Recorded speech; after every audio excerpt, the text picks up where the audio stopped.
Assalamualaikum teman-teman. Pernah nggak sih kalian merasa belajar itu lebih seru kalau kita bisa mencari tahu sendiri jawabannya? Nah, di video ini kita akan bahas tentang strategi pembelajaran inquiry.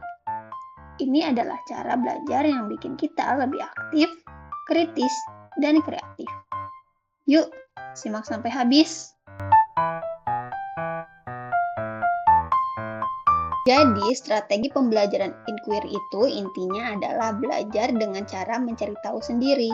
Di sini kita sebagai siswa bukan cuma mendengarkan penjelasan guru, tapi kita aktif bertanya, mencari informasi, dan menemukan jawabannya. Peran guru tetap ada kok, tapi perannya lebih sebagai pembimbing, bukan orang yang terus-menerus memberitahu jawabannya.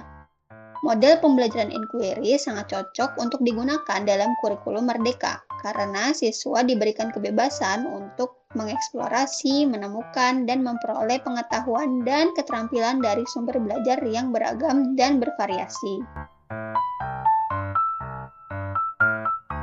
Kenapa sih kita perlu belajar pakai cara ini? 1. Melatih berpikir kritis. Kita belajar untuk memahami masalah, mencari solusinya, dan gak hanya menerima informasi begitu saja. 2. Membuat belajar lebih seru. Karena kita ikut aktif, belajar jadi terasa lebih menyenangkan. 3. Meningkatkan pemahaman. Kalau kita menemukan jawaban sendiri, biasanya lebih paham dan gak gampang lupa. 4. Melatih kreativitas.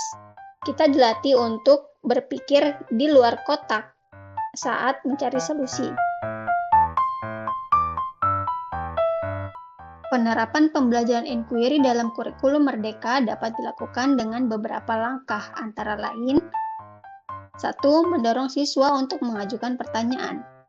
Guru dapat membuka pembelajaran dengan memotivasi siswa untuk mengajukan pertanyaan tentang topik yang akan dipelajari. Hal ini akan membantu siswa dalam mengidentifikasi masalah atau kekurangan pengetahuan yang perlu mereka pahami. 2. Membuat rencana pembelajaran.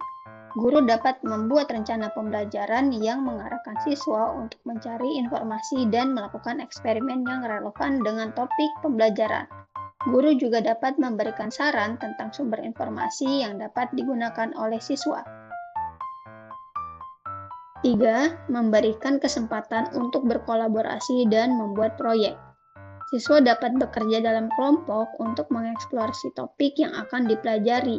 Hal ini akan membantu siswa dalam memperluas pemahaman mereka tentang topik tersebut dan memperoleh keterampilan sosial yang berguna dalam kehidupan sehari-hari. Setelah siswa memperoleh informasi dan keterampilan yang cukup, mereka dapat diminta untuk membuat proyek yang menunjukkan pemahaman mereka tentang topik yang dipelajari. Proyek ini dapat berupa presentasi, penulisan esai, atau yang lainnya. 4. Memberikan umpan balik. Guru dapat memberikan umpan balik yang berguna bagi siswa dalam mengembangkan pemahaman mereka tentang topik yang dipelajari. Umpan balik juga dapat membantu siswa dalam meningkatkan keterampilan mereka. Nah, jadi strategi pembelajaran inquiry itu bikin belajar lebih asyik, karena kita benar-benar terlibat di dalam prosesnya. Kita jadi lebih paham dan bisa berpikir kritis. Gimana? Keren kan? Terima kasih sudah menonton video ini. Kalau kamu suka, jangan lupa like dan share ke teman-teman kamu ya. Sampai ketemu lagi di video berikutnya. Wassalamualaikum.